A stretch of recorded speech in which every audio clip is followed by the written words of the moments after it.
लक्ष्य चित्त वृत्ति निरोधः यानी योग मन के विकारों को दूर करता है। सीधे तौर पर योग रोगों को भगाता है।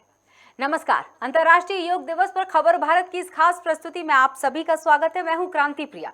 योग एक आध्यात्मिक अनुशासन है जो परिष्कृत विज्ञान पर आधारित है। योग जीवन के लिए कला और विज्ञान है। योग शब्द की उत्पत्ति संस्कृत के शब्द युग से हुई है। योग का मतलब होता है जुड़ना, जुड़ने या एकजुट होने से है इसका अर्थ। तो चलो योग की ओर। इसका डंका आज पूरे विश्व में बज रहा है। योग आध्यात्म है, अनुशासन है, विज्ञान है, मन मस्तिष्क और शरीर का सामंजस्य है। तो जरूरी है योग को समझना। शायद यही कारण है कि इस बार की थीम रखी गई है मानवता के लिए योग। और इसकी जानकारी देने के लिए हमारे साथ स्टूडियो में मौजूद है अनिरुद्ध शर्मा।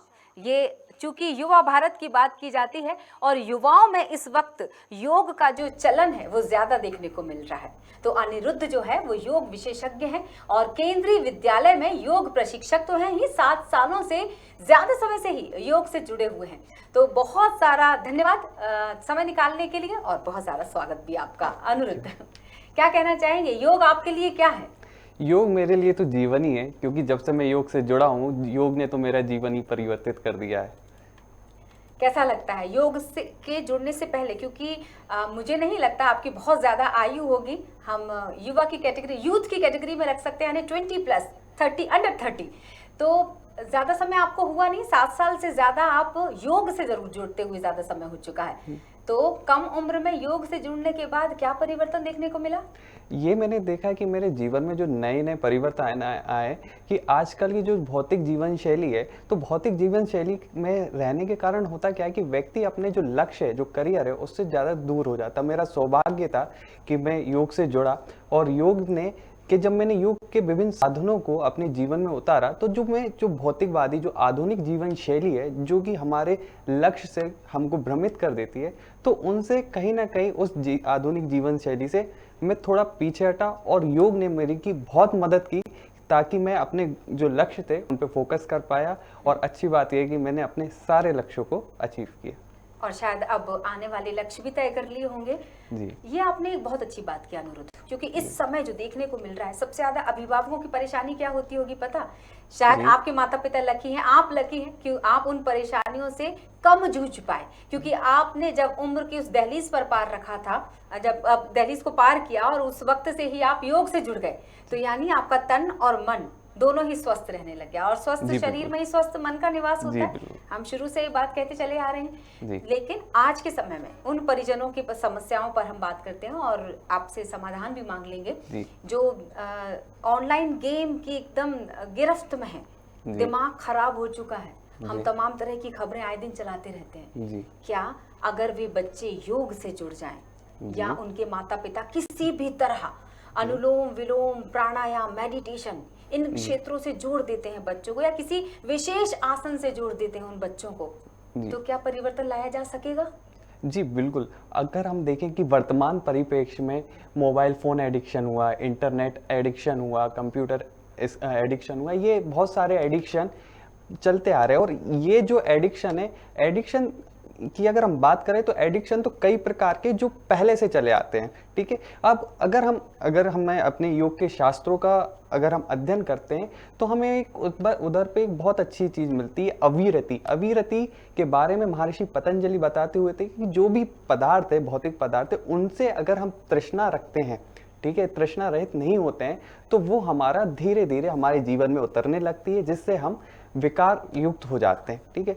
अगर वर्तमान परिवेश में जैसे मोबाइल फोन, जैसे पबजी वगैरह की लत कैसे लगती है, धीरे धीरे व्यक्ति उसके गिरफ्त में चला जाता है। यदि हम दैनिक यौगिक अभ्यास करें तो कहीं ना कहीं हम उन चीज़ों से पीछे हटने लगते हैं और एक नए जीवन की तरफ अग्रसर होते हैं।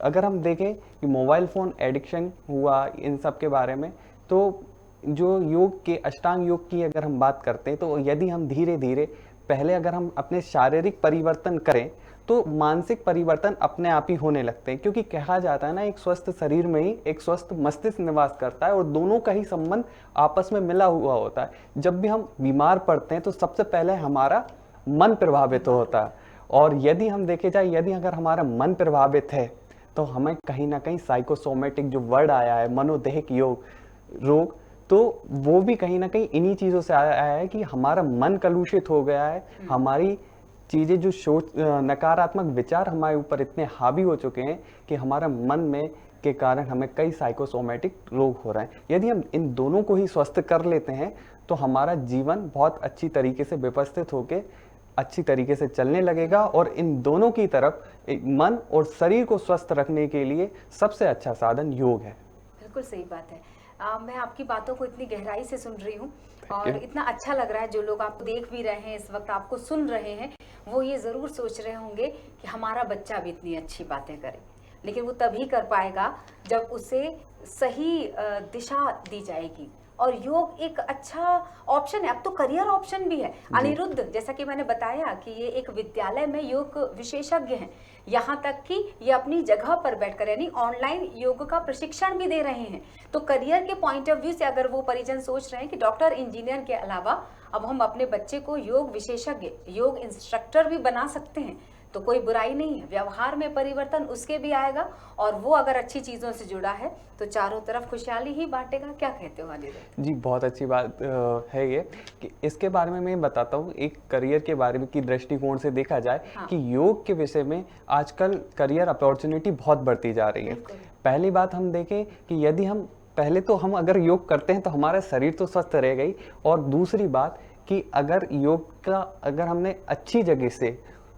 हमने अच्छा प्रशिक्षण प्राप्त किया है तो सबसे पहले आप एक कुशल योग प्रशिक्षक बन सकते हैं, स्वयं का सेंटर डाल सकते हैं। ठीक है। दूसरा, गवर्नमेंट सेक्टर में भी, क्योंकि आज का युवक गवर्नमेंट की तरफ बहुत जाता है ना, गवर्नमेंट सरकारी नौकरी की तरफ जाता है, तो उधर पे भी सरकारी नौकरियों के लिए हर डिपार्टमेंट में आयुष मंत्रालय हुआ, हायर एजुकेशन हुआ, और देखा जाए कि स्पोर्ट कोच जो होते हैं, खेलो इंडिया के कई प्रोग्राम ऐसे हो रहे हैं जहाँ पे योगा कोच की भी आवश्यकता हो रही है, तो उधर पे भी एक बहुत अच्छी अपॉर्चुनिटी है। और यदि आप अपने शारीरिक पराकाष्ठा को बहुत अच्छा कर सकते हो और विभिन्न भाषाओं का यदि आपको ज्ञान है तो आप विदेशों में जाके भी एक बहुत अच्छा करियर अपना बना सकते हो और आगे बढ़ सकते हो।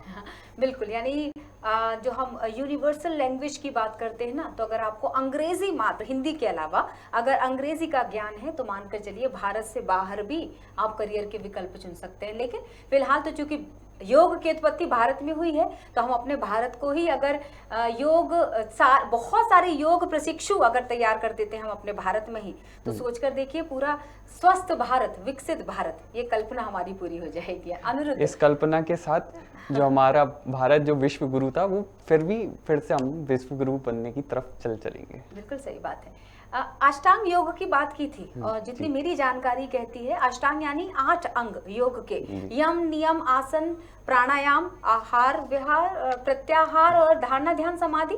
इसको पूरा कीजिए। यम, नियम, आसन, प्राणायाम, प्रत्याहार, धारणा ध्यान समाधि। अब मैं चाहूंगी कि इसके बारे में दर्शकों को बताएं, क्योंकि शायद यम और नियम के अलावा हम आगे की कड़ियों से जुड़ नहीं पाएंगे। जी, अगर हम पहले अष्टांग योग की बात करते हैं कि अष्टांग योग का वर्णन हमें कहाँ मिलता है, तो अष्टांग योग का जो वर्णन हमें मिलता है पतंजलि योग सूत्र में मिलता है, वशिष्ठ संहिता और आदि ग्रंथों में मिलता है हमें। अगर हम इसकी कड़ी में देखें तो सबसे पहले हमें जो मिलता है वो मिलता है यम का वर्णन। तो महर्षि पतंजलि यम को 5 प्रकार में बांटते हैं: अहिंसा, सत्य, अस्तेय, ब्रह्मचर्य, अपरिग्रह। तो ये जो 5 अंग हैं, यदि इन 5 अंगों को ही अगर हम अपने जीवन में उतार लेते हैं तो ये बात तो निश्चित है कि जो हमारा पर्सनालिटी डेवलपमेंट है वो बहुत अच्छे से हो जाता है। क्योंकि अगर हम देख के जाए, आजकल कोई भी जॉब है तो उसमें हम जब एम्प्लॉयज का चयन करते हैं तो पहली चीज ये देखते हैं कि वो जो एम्प्लॉय है वो सत्य बोलने वाला हो, ईमानदार हो। तो यदि अगर व्यक्ति अपने जीवन में सत्य को उठा ले तो उसका पर्सनालिटी डेवलपमेंट होगा। अहिंसा, सत्य, अहिंसा, ब्रह्मचर्य जो शरीर को हमारे पुष्ट करता है। अपरिग्रह यानी आवश्यकता से अधिक जो वस्तु होती है उनका संग्रह ना करना, जितनी आपकी जरूरतें हैं जरूरतों को पूरा कीजिए, उतना ही है। और अस्तेय यानी कभी चोरी ना करना। ठीक है। इसके बाद हम आगे बढ़ते हैं तो फिर हमारा आता है नियम में हम बात करते हैं तो सोच, संतोष, तप, स्वाध्याय और ईश्वर प्रणिधान, इनके ऊपर हम बात करते हैं। तो पहला है तप यानी कि जो भी आप चीजें कर रहे हो जो भी आपकी ड्यूटीज़ है, अगर आप उनको पूरी तरीके से करते हो वर्तमान जीवन में, तो ये भी एक प्रकार का तप है, ठीक है। तप के बाद आता है सोच। सोच यानी शारीरिक शुद्धि और मानसिक शुद्धि, यानी अपनी शरीर की शुद्धि करना और मन की भी शुद्धि करना, ये हमारी सोच होती है। तप, सोच, फिर आता है हमारा स्वाध्याय। स्वाध्याय की अगर हम बात करते हैं, स्वाध्याय अगर आप अपने जीवन में उतारते हो, देखा होगा कि आजकल हर व्यक्ति ने महसूस किया होगा कि जब वो रात के समय सोने जाता है तो बड़ी ओवर थिंक करता है, जिसके कारण वो सो नहीं पाता है, ठीक है। यदि उस टाइम पे स्व अध्याय यानी स्वाध्याय 2 शब्दों से मिलकर बन रहा है, स्व अध्याय यानी स्वयं का अध्ययन। यदि वो स्वयं का अध्ययन करना शुरू कर दे कि दिन भर में उसने क्या क्या चीजें की हैं, ठीक है, तो वो कई चीज से पहले तो ये होगा कि वो अपने टाइम को मैनेज कर पाएगा और बहुत सारी चीजों को सुधार कर पाएगा। और ध्यान दीजिए कि जब आप स्वाध्याय करोगे तो ये बात निश्चित है कि आपकी निद्रा बहुत अच्छी तरीके से आएगी। बिल्कुल अनुरुद्ध, हम दर्शकों को बता देते हैं ये सजीव फोन इन प्रोग्राम को इस वक्त देख सकते हैं, यानी लाइव देख रहे हैं आप इस प्रोग्राम को। और योग से जुड़े हुए अगर कोई सवाल आप रखना चाहते हैं तो 0755 खबर भारत के इस स्टूडियो में सीधे आप फोन लगा सकते हैं।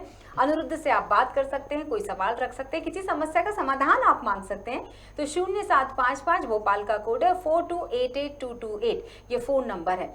हम तो सवाल कर ही रहे हैं, अगर योग से जुड़े हुए आपके दिमाग में भी कोई सवाल आते हैं, जैसे अनुरुद्ध कौन से ऐसे आसन होंगे जो बच्चों के लिए ज्यादा फायदेमंद होंगे, स्कूल गोइंग बच्चों की बात करें या ग्रोइंग एज वाले यानी बढ़ती उम्र के बच्चे, तो वो कौन से आसन होंगे खास?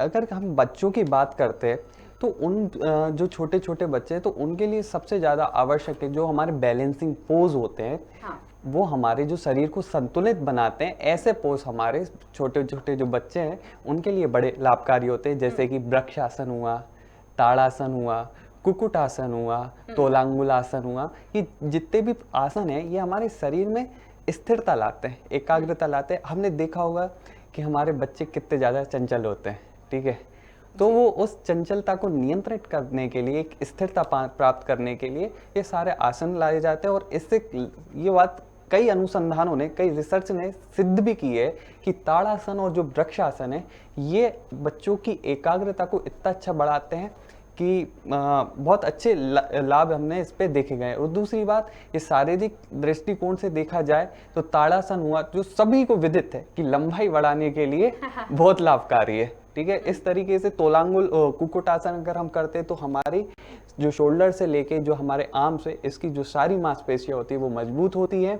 और इसी श्रृंखला में पादानुगुष्ट आसन जो अगर हम देखा जाए तो वो भी बहुत अच्छा संतुलनात्मक बच्चों के लिए। आसन की आप बात कर रहे थे वो हम तस्वीरों में भी दिखा रहे हैं जी। अब अनुलोम विलोम की अगर हम बात करना चाहें अनुरुद्ध, बहुत जरूरी, चूंकि आप संतुलन की बात कर रहे थे, तो शारीरिक संतुलन भी बेहद जरूरी है, मानसिक संतुलन भी बेहद जरूरी है। तो मानसिक जो मन को शांत करने के लिए, उसको संतुलित करने के लिए, एकाग्रता बढ़ाने के लिए, संतुष्टि के लिए भी जरूरी है प्राणायाम, अनुलोम विलोम से जुड़ना।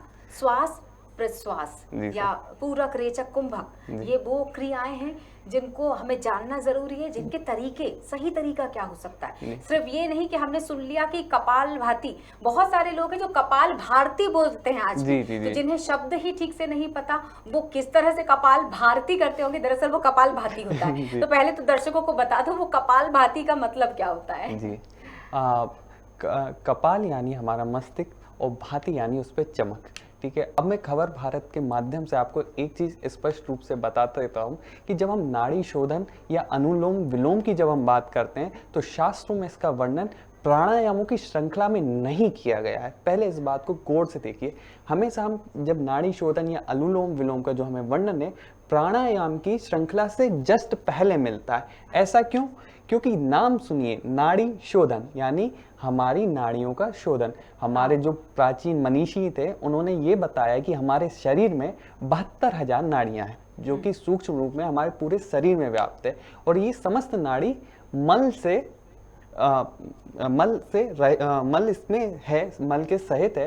तो जब हम नाड़ी शोधन का अभ्यास करते हैं तो होता है कि जो ये समस्त नाड़ियां होती हैं वो शुद्ध हो जाती हैं। और इसमें जो प्राण का प्रवाह, क्योंकि योग में प्राण की बड़ी महत्वपूर्ण भूमिका है, तो ये प्राण की जो संचार है समस्त नाड़ियों में बहुत अच्छी तरीके से होता है। और जब ये पूरी तरीके से शुद्ध हो जाती हैं तो उसके बाद हम क्या कहते हैं, बाकी जो प्राणायाम की श्रृंखला में हम प्रवेश करते हैं। ये शास्त्रों में विदित है, ये एक आध्यात्मिक दृष्टिकोण से मैंने आपको बात की।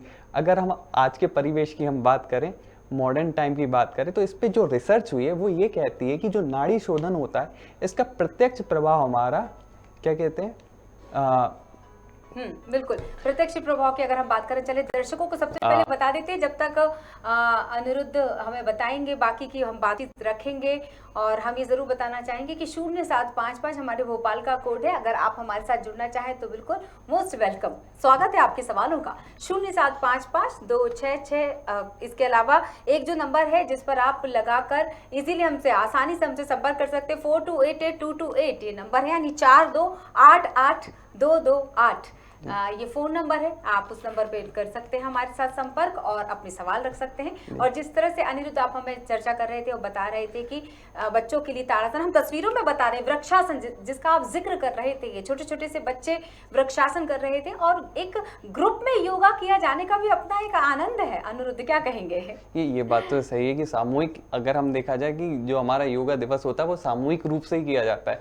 सामूहिक अभ्यास में बड़ा मजा आता है कि जब हम अपने दोस्तों के साथ, परिजनों के साथ, जो समाज में हम रहते हैं, जिन लोगों के साथ जाते हैं और आसन करते हैं तो बड़ा मजा आता है। कि देखो, अगर हम देखे जाए, कुछ लोग जो एक ही दिन के लिए जाते हैं, अगर वो भी जाके देखते हैं तो वो एक दूसरे को देख के हंसते भी हैं।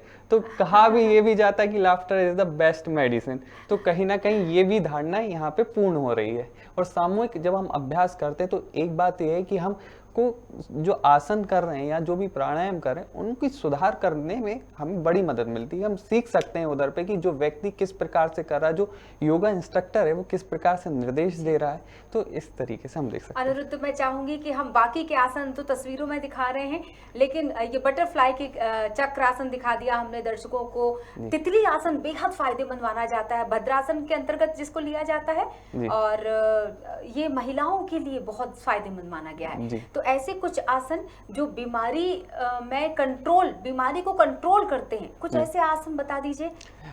देखा जाए आज के परिवेश में जो मॉडर्न रिसर्च कहती है, क्योंकि मैं जो बोलता हूँ मैं जो बोल रहा हूँ वो पूरी मेरी खुद की ऑब्जर्वेशन नहीं है, जो साइंटिफिक चीजें जिन्होंने प्रूफ की है उसके ऊपर बोल रहा हूँ। तो जितने भी आसन है कहीं ना कहीं हमें शारीरिक स्वास्थ्य प्राप्त कर रहे हैं, डिसीज और डिसऑर्डर पे अपना प्रत्यक्ष प्रभाव डाल रहे हैं, और इन्हीं के कारण हमारी सारी बीमारियां कंट्रोल में आ रही है। यदि हम बात करते हैं कि आज के ज़माने में बड़ा कॉमन रोग है मधुमेह, डायबिटीज़ की अगर हम बात करते हैं तो मंडूकासन हुआ, ठीक है, वक्रासन हुआ, अर्धमश्चेंद्र आसन हुआ, ये ऐसे आसन है जो कि हमारी डायबिटीज़ को कंट्रोल करने में बड़ी मदद करते हैं। क्योंकि इन आसनों में कहीं ना कहीं जो हमारा जो पेनक्रियाज है उसकी हल्की मालिश होती है। और पेनक्रियाज ही अगर हम देखा जाए उसमें ग्लूकेगॉन और इंसुलिन जो दो हार्मोन्स होते हैं वही हमारी टाइप 1 और टाइप 2 जो डायबिटीज़ है उसके मुख्य कारण होते हैं। तो ये जो आसन होता है इसका प्रत्यक्ष प्रभाव हमारे पेनक्रियाज पे पड़ता है, और जिससे वो दोनों ही हमारे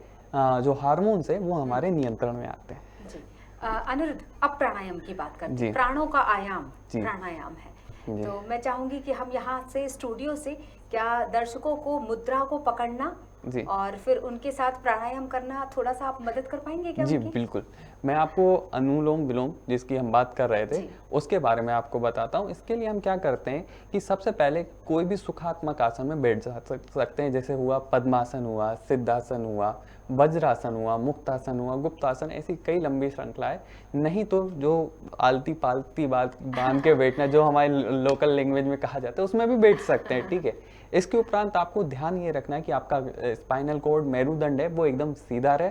उसके बाद जो आपका लेफ्ट हैंड है वो ज्ञान मुद्रा में रहेगा और घुटने के ऊपर रहेगा, ठीक है। और दूसरा, ये ज्ञान मुद्रा कहलाती है। ये हाँ जी, ये अनामिका और अंगूठे को दोनों को मिला दिया जाए तो ज्ञान मुद्रा बनती है। इसके बारे में ज्ञान मुद्रा पे थोड़ा सा मैं प्रकाश डालता हूँ प्लीज जी, कि जब भी हम अगर हम इस उंगली की बात करते हैं तो जब भी युद्ध क्षेत्र हुआ, जब भी हमारे से किसी की लड़ाई होती है तो सबसे पहले यही उंगली आगे आती है। देख लूंगा मैं तुझे। देख लूंगा, ये सही, बहुत सही, ठीक है। तो ये बात बताई कि ये उंगली हमारे अहंकार का सूचक है, ठीक है। जब भी हम ज्ञान लेने अर्जित करने जाते हैं कहीं पे भी, तो हमें हमारी प्राचीन भारतीय परंपरा यही कहती है कि हमारा जो अहंकार है उसे हम साइड किनारे करके हम अपने गुरु के नज़दीक जाएं और उनसे विद्या का धन प्राप्त करें। तो इसलिए अगर हम देखें कि ये उंगली हमने मोड़ दी, यानी हमारे मन के भाव ये हैं कि हमने अपने अहंकार का कहीं ना कहीं पतन कर दिया, उसके बाद हम सुख के आगे विद्या प्राप्त करने अपने गुरु के पास जा रहे हैं। ये हमारी बहुत प्राचीन परंपरा थी, जो हमारे मनीषियों का बहुत ही साइंटिफिक चीज़ें थी। वर्तमान परिवेश में अगर देखा जाए तो शिक्षकों और स्टूडेंट के बीच जो तालमेल नहीं मिलता, वो कहीं ना कहीं ये चीज़ प्राचीन काल में पूरा करती थी। ठीक है, तो ये हमारी ज्ञान मुद्रा है। ठीक है, इस मुद्रा को हम रखते हैं अपने घुटने के ऊपर। ठीक है, दूसरा फिर हम नाड़ी शोधन पे, जो हमारा मुख्य विषय है, उस पर आते हैं। तो नाड़ी शोधन के बारे में जो ये 2 फिंगर्स हैं शुरुआत की, इनको हम मोड़ते हैं और जो बाकी की जो 2 उंगलियां हैं उनको सीधा रखते हैं और अंगूठे को इस प्रकार रखते हैं। इसको हम अपने प्राण मुद्रा भी कहते हैं। ठीक है, इसके बाद क्या करते हैं हम, जो हमारा राइट नोस्ट्रल है उसको हम अपने अंगूठे से बंद करते हैं, लेफ्ट नोस्ट्रल से सांस को लेते हैं जी। उसके बाद लेफ्ट नोस्ट्रल को बंद कर लेते हैं, राइट नोस्ट्रल खोल के राइट नोस्ट्रल से पूरी सांस को बाहर निकाल सकते हैं। ध्यान ये रखना है कि जितनी गति से हमने श्वास ली है, हाँ। उससे कम दुगनी गति से स्लो छोड़ना है। फिर हमने सांस लेना है लेफ्ट नोस्ट्रल से, सॉरी राइट नोस्ट्रल से, और राइट नोस्ट्रल को बंद करके लेफ्ट नोस्ट्रल को खोलना है और लेफ्ट नोस्ट्रल से पूरी सांस को बाहर निकाल देना। ये एक आवृत्ति होती है।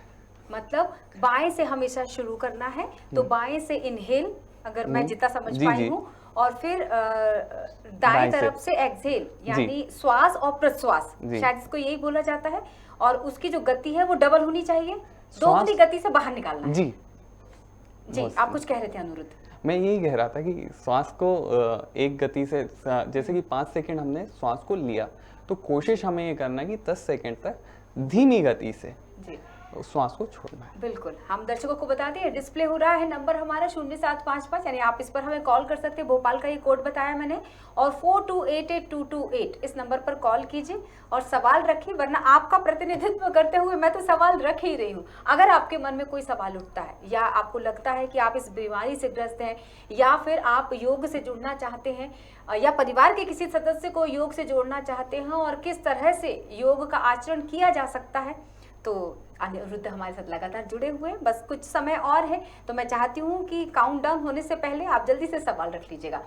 अनिरुद्ध, हमने अनुलोम विलोम की बात कर ली, आपने हमें प्राणायाम भी बता दिया, आपने कपालभाति का हमें तरीका भी बता दिया, और एक खूबसूरत बात जो मैंने आज सीखी कि हम दरअसल अनामिका के साथ अंगूठे को जब टच करके, ज्ञान मुद्रा आपने बताया था इसे, तो ज्ञान मुद्रा क्यों लगाते हैं, आज आपने इसका आध्यात्मिक तरीका बताया कि हमारे अहंकार को खत्म करने के लिए इस ज्ञान मुद्रा की उत्पत्ति हुई दरअसल।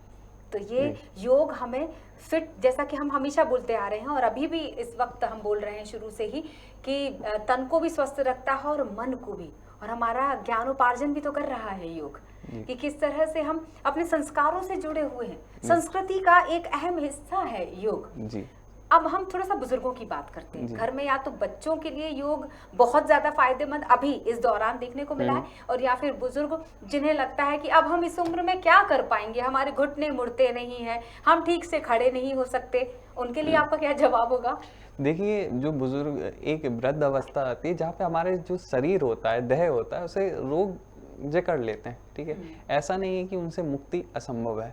ठीक है, यदि हम अगर थोड़े से पहले जाएं तो अयंगर जी और जो थे, उन्होंने वो बहुत ज़्यादा आयु तक जिए, और उन्होंने उस आयु में भी, यानी से 80 से 90 साल के बाद भी, उनके अगर हम शारीरिक पराकाष्ठा देखते हैं, जो आसन उनके एडवांस आसन तक लगते थे। ठीक है, तो ये तो बात रही है, देह में रोग तो लगेगा ही। ठीक है, तो इसके लिए बुजुर्गों के लिए सबसे पहले मैं ये कहूँगा कि जो भी आप योगा इंस्ट्रक्टर लें, सबसे पहले मैं ये कहूँगा कि जो एक कुशल योगा प्रशिक्षक को पहले उनसे चर्चा करें और उसके बाद ही योग का अभ्यास करें। होता है कि हम कभी भी टेलीविज़न से देख के या पुस्तकों से पढ़ के योगा अभ्यास चालू कर सकते हैं, तो ऐसा नहीं करना है। ठीक है, तो पहले एक कुशल योग प्रशिक्षक को रखें और उसके आगे बढ़े। बिल्कुल अनिरुद्ध, इसको हम जारी रख लेंगे इस जवाब को, लेकिन एक कॉलर हमारे साथ जुड़ गई इटारसी से, ज्योति राम कुचे, हम उनका सवाल जानते हैं। जी ज्योति, स्वागत है आपका, बताइएगा।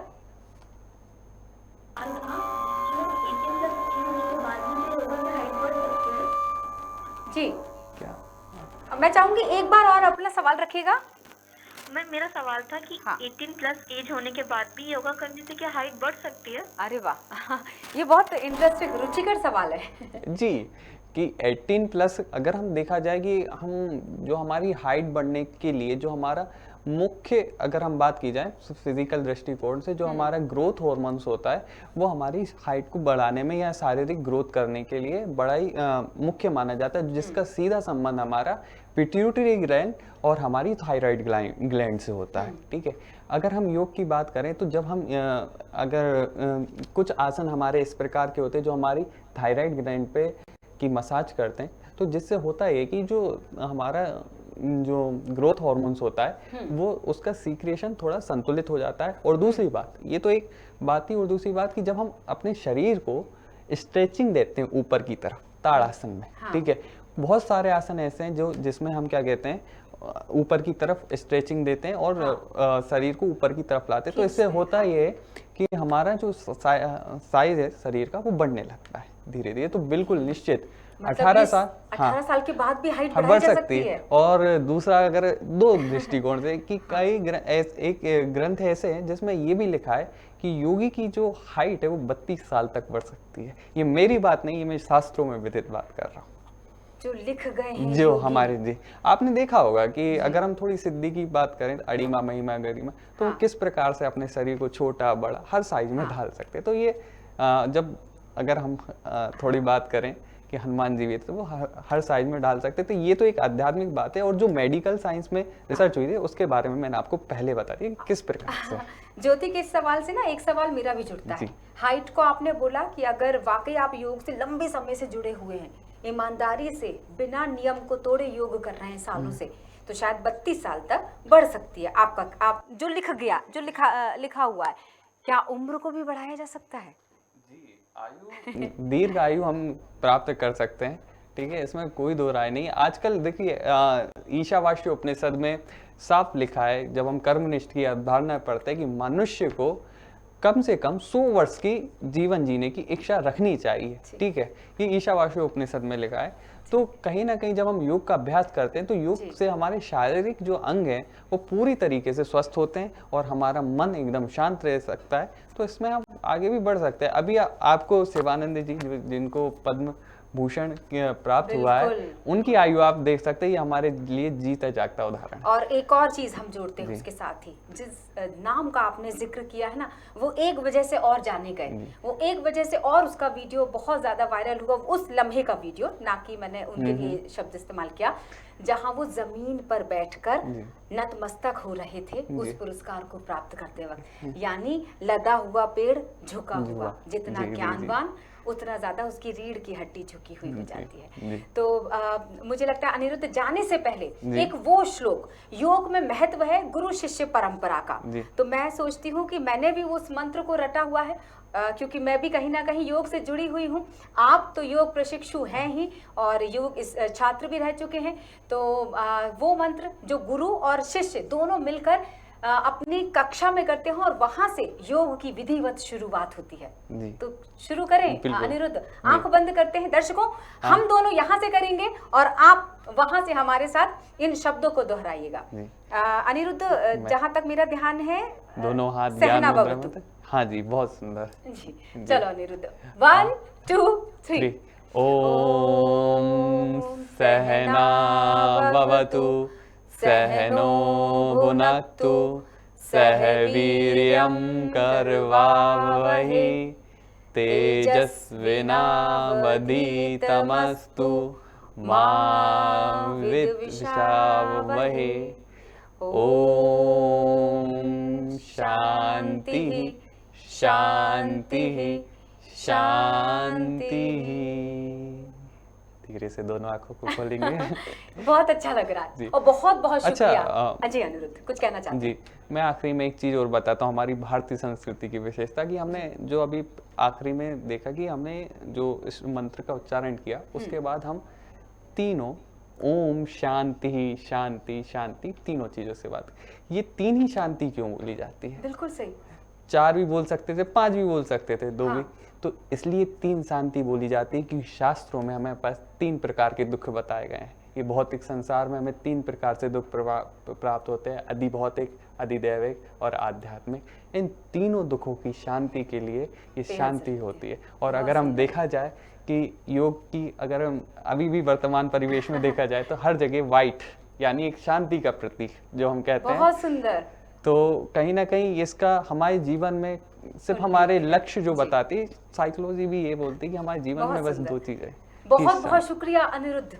ये थे युवा योग प्रशिक्षक जिन्होंने बताया कि योग हमारे जीवन में कितना महत्व रखता है। खबर भारत टीम की तरफ से, हमारे परिवार की तरफ से और दर्शकों की तरफ से भी बहुत बहुत शुक्रिया अनिरुद्ध शर्मा हमारे कार्यक्रम में आने के लिए। तो जाने से पहले, चूंकि योग की थीम रही है मानवता के लिए योग इस बार 2022 की, तो सबसे कठिन आसन कौन सा है? थोड़ा सा हम इतर सोचते हैं। सबसे कठिन आसन है आश्वासन। सबसे लंबा श्वास क्या है? विश्वास। सबसे कठिन योग क्या है? वियोग। और सबसे अच्छा योग क्या है? सहयोग। तो शरीर से प्रेम है तो आसन करें, और सांस से प्रेम है तो प्राणायाम, आत्मा से प्रेम है तो ध्यान करें, और परमात्मा से प्रेम है तो समर्पण। आप सभी को इसी के साथ अंतर्राष्ट्रीय योग दिवस की हार्दिक शुभकामनाएं। नमस्कार।